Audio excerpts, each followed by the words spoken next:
Halo, hai anak-anak yang berada di rumah. Bagaimana kabarnya hari ini?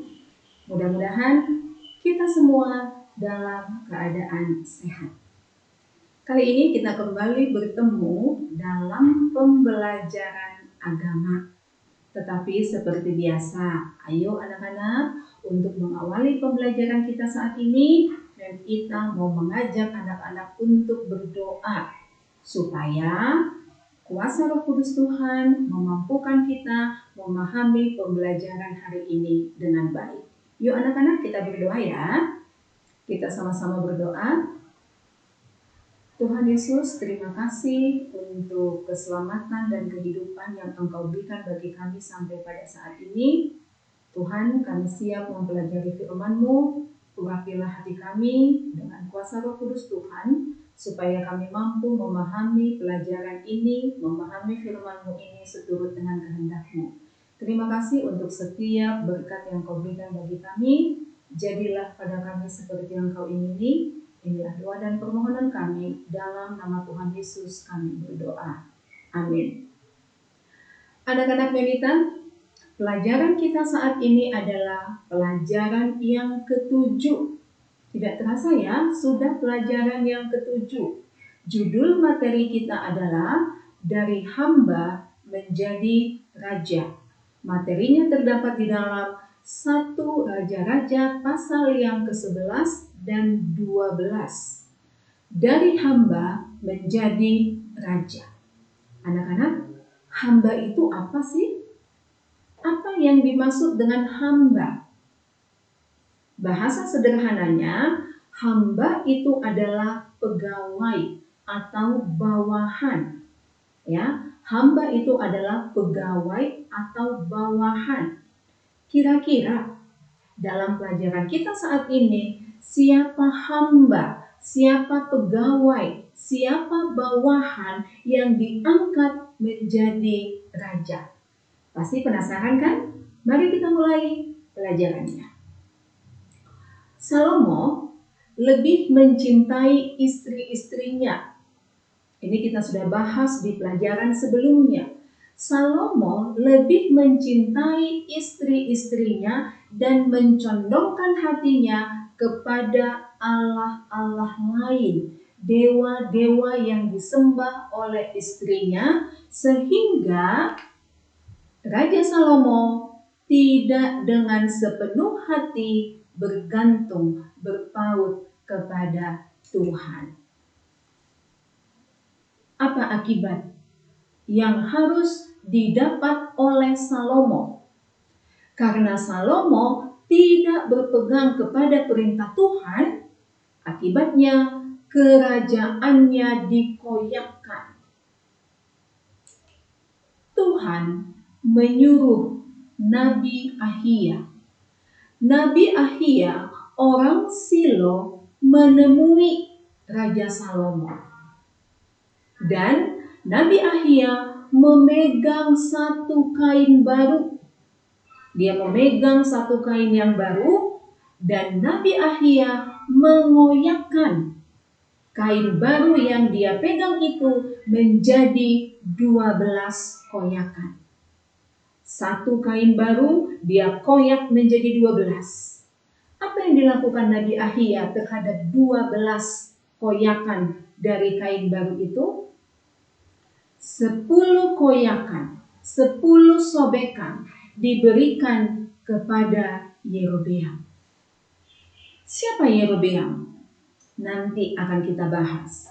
12 koyakan, 10 diberikan kepada Yerobeam. Kemana sisanya? Apa artinya? Apa artinya Nabi Ahia, orang Silo, memegang kain baru, kemudian dia koyakan menjadi 12 koyakan? Artinya adalah 12 koyakan itu adalah 12 suku atau 12 kerajaan. 10 suku atau kerajaan itu akan diambil dari Raja Salomo dan diberikan kepada hambanya, yaitu Yerobeam. Tadi di awal Ben tanya, siapa Yerobeam? Sekarang jawabannya sudah kita dapatkan. Yerobeam adalah hamba Raja Salomo. 10 diberikan kepada Yerobeam, hamba Raja Salomo, dan 1 suku atau kerajaan diberikan oleh Nabi Ahia kepada keturunan Raja Salomo, yaitu Rehabeam anaknya. Jangan terbalik ya anak-anak ya. Anak Raja Salomo adalah Rehabeam. Hamba Raja Salomo adalah Yerobeam.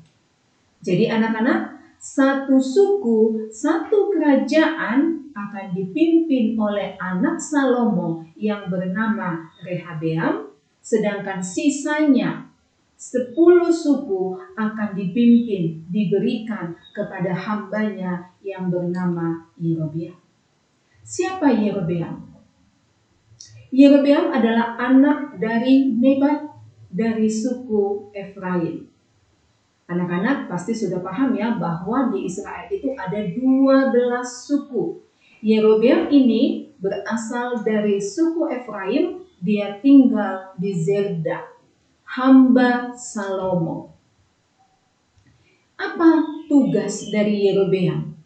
Yerobeam ini adalah hamba. Yerobeam ini adalah pegawai Salomo yang bertugas mengawasi pekerja-pekerja Raja Salomo dari keturunan Yusuf. Yerobeam seorang yang tangkas. Ibunya bernama Zeruya. Ibu Yerobeam bernama Zeruya, seorang janda yang memberontak terhadap raja. Seorang janda yang melawan raja. Karena apa? Karena menutup tembusan tembok ke kota Daud. Tadi 1 suku, 1 kerajaan diberikan kepada Rehabeam. Di mana Rehabeam, anak Raja Salomo, menjadi raja? Rehabeam menjadi raja hanya atas orang-orang Israel yang diam di kota Yehuda. Itu dapat nanti anak-anak baca pada 1 Raja-Raja pasal yang ke-12 ayat yang ke-17. Jadi Rehabeam menjadi raja atas orang Israel yang diam di kota-kota Yehuda. Anak-anak, ternyata peristiwa Nabi mengoyakkan kain baru menjadi 12, 10 diberikan kepada Yerobeam, itu membuat Salomo tidak terima. Termasuk Rehabeam, anak Salomo juga tidak terima. Sehingga muncul pertengkaran, muncul perselisihan, muncul keributan. Akibatnya Rehabeam mengutus kepala Rodi yang bernama Adoram ke tengah-tengah Israel. Tetapi apa yang terjadi? Adoram dilempari batu oleh orang-orang Israel sampai mati. Itu terdapat di dalam 1 Raja-Raja 12 ayat yang ke-18. Akhirnya apa yang terjadi anak-anak? Rehabeam melarikan diri ke Yerusalem. Kemana dia ke Yerusalem? Ke Yerusalem dia menemui kaum Yehuda dan Benyamin.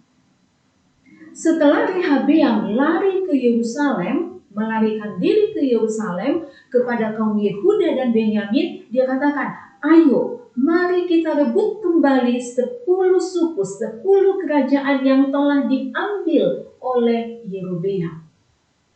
Rehabeam ingin merebut kembali kerajaan yang diberikan kepada Yerobeam.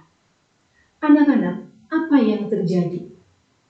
Tuhan berfirman, jangan kamu maju dan jangan kamu berperang. Kata Tuhan, pulanglah ke rumah kalian masing-masing. Tuhan tidak mau terjadi peperangan untuk merebut 10 suku, 10 kerajaan yang Tuhan sudah berikan kepada Yerobeam. Tuhan tidak mau Rehabeam merebut itu. Makanya Tuhan katakan di dalam 1 Raja-Raja pasal yang ke-12 ayat yang ke-24, jangan kamu maju, jangan kamu berperang, pulanglah ke rumahmu masing-masing. Anak-anak, ternyata Salomo kembali lagi tidak terima kalau anaknya, keturunannya hanya mendapatkan satu suku atau kerajaan. Salomo ingin membunuh Yerobeam, hambanya itu. Karena Salomo hendak membunuh Yerobeam, akhirnya Yerobeam melarikan diri ke Mesir kepada Raja Sisak. Dan Yerobeam menjadi raja atas seluruh Israel. Beda ya anak-anak ya. Yerobeam menjadi raja atas seluruh Israel. Itu dapat anak-anak baca di dalam 1 Raja-Raja pasal yang ke-12 ayat yang ke-20. Anak-anak, dari hamba menjadi raja. Siapa hambanya? Yerobeam. Hambanya siapa? Raja Salomo. Diangkat menjadi raja, memerintah atas 10 suku atau 10 kerajaan. Pelajaran apa yang kita dapatkan dari pembelajaran kita saat ini? Anak-anakku, bila kita setia kepada perintah Tuhan, maka Tuhan akan memberikan berkat-Nya dan menepati janjinya dalam kehidupan kita. Ada banyak janji Tuhan kepada kita. Ada banyak berkat yang Tuhan ingin curahkan bagi kita. Kadang kita berpikir, kenapa saya belum mendapatkan berkat Tuhan? Kenapa seolah-olah saya merasa Tuhan belum menepati janjinya dalam kehidupan saya? Bukan Tuhan tidak menepati janjinya. Bukan Tuhan tidak ingin memberikan berkat-Nya. Tetapi apa anak-anak? Kita, saya, dan kita semua yang belum setia kepada perintah Tuhan. Bila kita setia kepada perintah Tuhan, maka Tuhan akan memberikan berkat-Nya dan menepati janjinya dalam kehidupan kita.